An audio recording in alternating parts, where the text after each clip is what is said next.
Welcome to Micro Health Talks, where we bring you insightful discussion on all things that is health and wellness.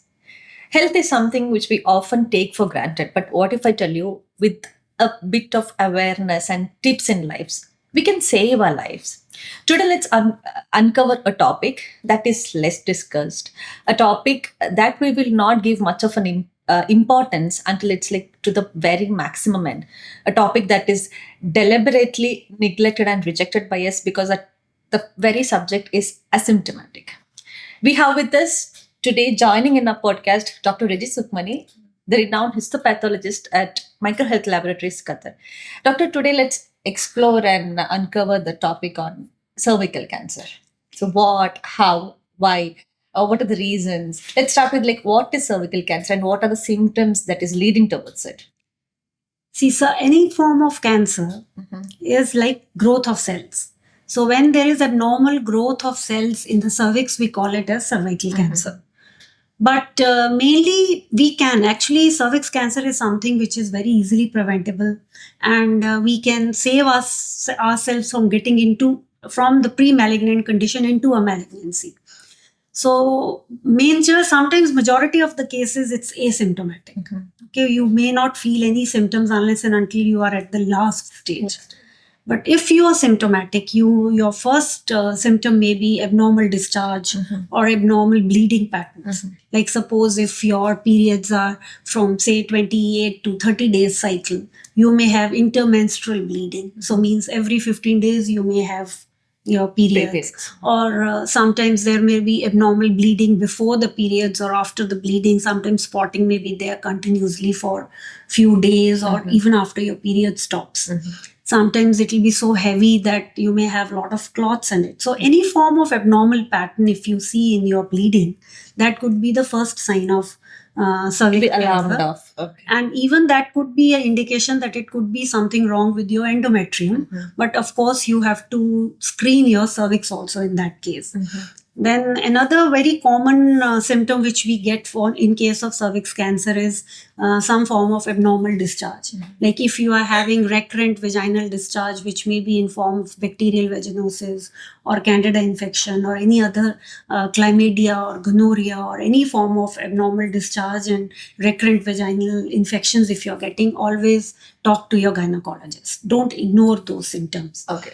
And then sometimes you may, in the last stage, if you are really at that stage that you have started getting the cancer is pressing on your bladder, you may have a lot of maturation problems like retention of urine, or sometimes even problem while passing urine, pain while passing urine, sometimes low backache, pain in your lower abdominal pelvic area. So all these symptoms are like comes at the later stage. Okay, so doctor, like these are the symptoms, and these are some of the like common symptoms as well, like which we face as females. Yes. But let me ask you, like, which is that particular like the triggering point, or like on what frequency is a limit that we have to be alarmed or we have to take steps? Yes. See, what happens is that sometimes these symptoms, such stigma is there in the society. Exactly. That we ignore these symptoms. We don't feel like going to the gynecologist saying why we have to tell, oh, it's difficult to tell. It's personal, it's a taboo. Personal. So we don't want to tell. But actually, whenever you feel that your periods are so irregular that it's disturbing your personal life, you are not able to go to your normal gatherings because of this, it's always better to show to your gynecologist. Just one simple test or a simple screening can prevent you from getting these symptoms, and you can have a normal life. At the earliest stage itself. Early stage itself. Like when you are getting abnormal vaginal infections, when you are getting too much of urinary tract infections, if you are getting very heavy bleeding, or every 15 days you are getting your bleeding, then that is the time when you should go to your gynecologist. Okay. Just a simple screening test will prevent you from getting those symptoms. So why not? Yeah, so Doctor, always show it. As you were mentioning about the like simple preventive screening test, can you advise us like can you advise two best screening process that we have? See, one of the best thing to do is every time when we should every 5 years get one screening test done with a pap smear. From what age we should start? 21 years. 21 years they say, but at least after 30, once you're married and you are having a active sexual life, you having kids, it's always better to start taking a pap smear at least every 5 years with HPV screening after the age of 30. After the age of 30. Yes, but if you are doing a pap smear alone and not doing HPV screening, then we recommend to do a pap smear every 3 years. If it is normal first time, Okay. then every 3 years you need to do a pap smear. Mhm. But if you are combining pap smear with HPV screening and if both are normal, then we don't have to worry. We can even screen ourselves after 5 years. How often can we do that, doctor? That frequency? depends. It depends on if you have any symptoms or if you feel any abnormality, Mhm. then of course you can screen it every year also. Mhm. But recommended by WHO is every 5 years if 5 you are years. doing combined testing of HPV and pap smear, Mhm. and every 3 years if you are doing pap smear. Pap smear. alone. Okay. Yeah. But Uh, every year also you can do if you as a screening test if you feel so. Okay, doctor, like does the statistics say that like 80% of women will have or will face HPV once or twice of their lifetime, Yes. but every HPV does not lead to cervical cancer. Like how is that, doctor? See, actually, there are many types of HPV, which may be low risk, intermediate risk, Mhm. high risk. Mhm. So we have to worry about only is 16 and 18. Mhm. These are the two variants which may go into cervical cancer later on, Okay. or what we call as carcinogenic. So 16 and 18 is like low.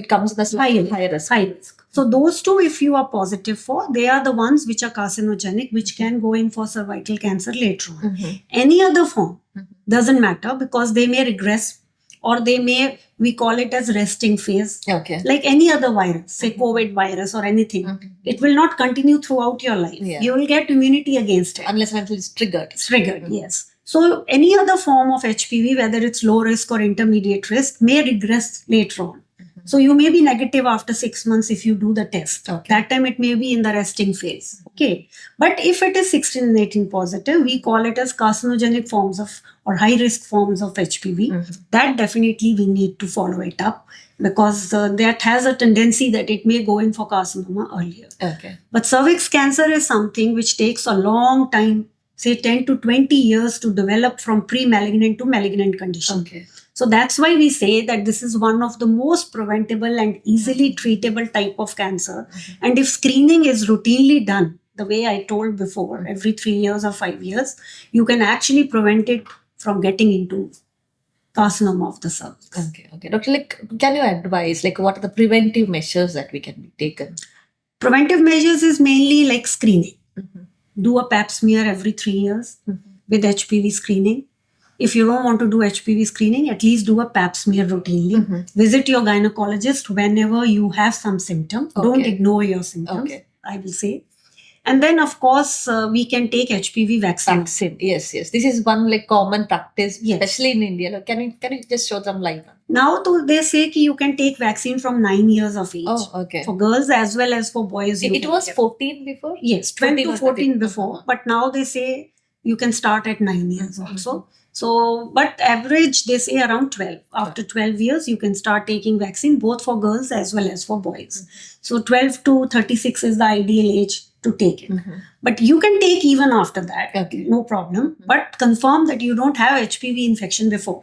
Okay. Because there will be many patients who will be HPV positive. Mhm. And then they take a vaccine and when they do the test of HPV screening again, they are still positive and they come and tell us that doctor, we already took vaccine. How come we are not negative now?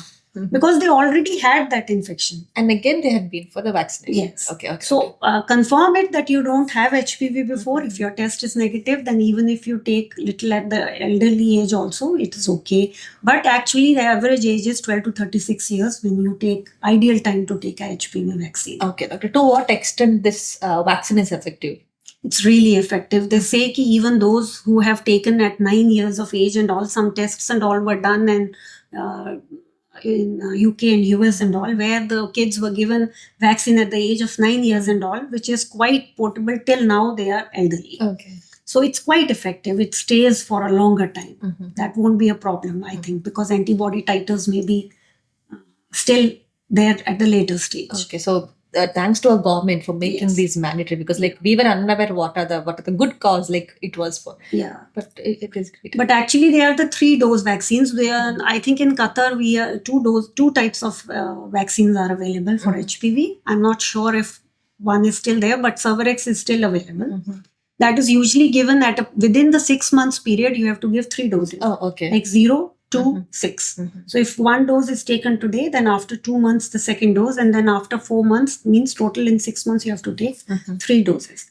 Okay. So you have to always complete your dose. Yeah, the whole thing. So with that, you have shown some light on the preventive measures. Can you share an experience like wherein you have come across a case that has grown from HPV to cervical cancer, and if any of those were cured? So can you share an experience? Yes, actually, majority of my patients whom we had diagnosed at low-grade dysplasias and low seen, it was always regressed, and there was no problem at all. It didn't develop into cancer. But in case of like one of the case was there, which was already when diagnosed was high-grade dysplasia, what we call as high seal, or it was almost like CIN3. Okay. But that develops into cancer little later, like more. It's possible that you may go into cancer in the very early stage.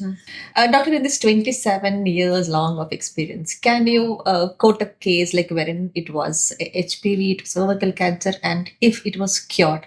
So that will be a message of inspiration to our audience as well. No, actually, majority of the cases when in a pap smear itself you see low-grade dysplasia, or what we call it as L-seal or CIN1, it usually regresses back. So it's one of the best method that we are preventing that patient to go into cancer. But in rare cases, if it's already high seal or CIN3 or something when at the diagnosed stage, then it has a more tendency to go in for cancer. But there are cases who already are diagnosed when it's already malignancy, like it's already a CS cervix or cancer cervix. So in that case, there are many good treatment modalities now that a patient underwent hysterectomy along with chemotherapy if required, depending on what stage of cancer you are in, radiation. Now there are some therapies like cryotherapy and all. And there are a lot of palliative treatments with which a person can have a still very good lifestyle, and they can have a long life even if they had a CS cervix.